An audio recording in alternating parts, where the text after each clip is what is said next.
And we're back for the Constitution Line by Line. I'm Paul Fabrizio. And I'm Don Frazier, and we are thick in the middle of the Senate. Yes, indeed. The Senate drill. Article 1, Section 3 of the Constitution. All Senate, all the time. That's right. And we're now at that exciting section, other officers of the Senate. Ah, dun, dun, dun. Yeah, we just heard about the president of the Senate. That's right. Who's next? The Senate shall choose their other officers, and also a president pro tempore in the absence of the vice president, or when he shall exercise the office of president of the United States. So if the position of president of the Senate comes vacant, we have a president pro temp. That's right. So what has happened over time is there is a temporary president, the president pro tem. Then each party chooses their leaders, majority leader, minority leader, the majority whip, the minority whip. And, there's also a sergeant at arms to make sure everybody shows up when they're supposed to, that kind of thing. Little thing here when you think about it, the president pro tem, it's typically today the senior member of the majority party. I was about to say, it's the guy with the long drool coming out of his mouth. Yes. Yes, for some reason, I don't know how this happened. Maybe because nobody cares. I don't know. Because it's kind of usually the oldest member. I mean, it's the most senior, so the person who's been in the Senate the longest of the majority party. So it's usually the oldest member. Oh, sure. So go back, 15 years ago, 20 years ago, and it was a guy who was almost 100 years old. Absolutely. Strom Thurmond from South Carolina. What are we thinking? And you go, well, who cares? He's just a temporary president when the president's not there. No.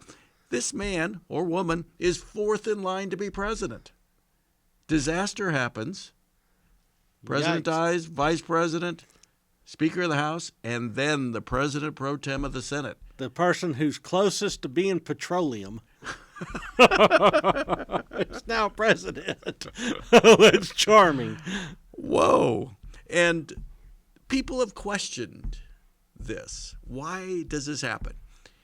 And there's a sort of whistling past the graveyard kind of attitude on the part of interesting choice of words. The senators, yes.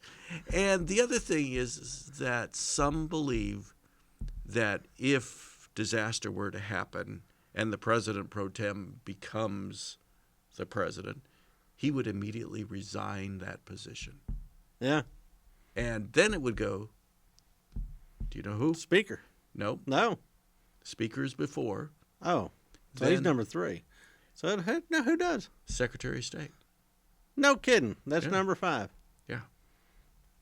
So the well, thinking we need is, political scientists to keep historians in order. We got to do this. So I don't know who created this, that set up that secession, why they chose the president pro tem of the Senate.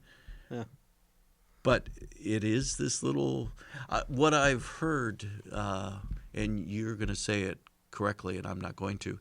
It's a little sword of Damocles. Is that how you Damocles? say? The sword of Damocles hanging over all of our the heads? Constitution. And in fact, people who really study the Constitution says there's several of these little swords that are hanging over the head of the Constitution that are just in there, but the way we practice today, we just ignore.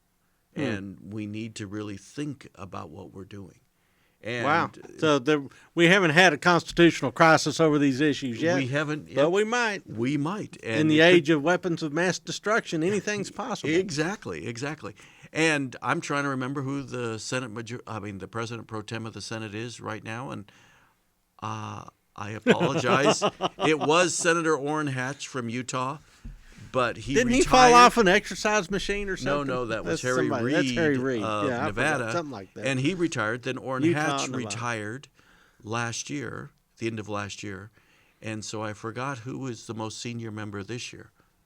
But again, when you think about it, why are you choosing the most senior member? Why aren't you choosing someone who is gifted politically, is the person you want to be president? Because the office couldn't contain them. I mean, frankly. That's it. Okay. So you need somebody that's a little slow and tottery.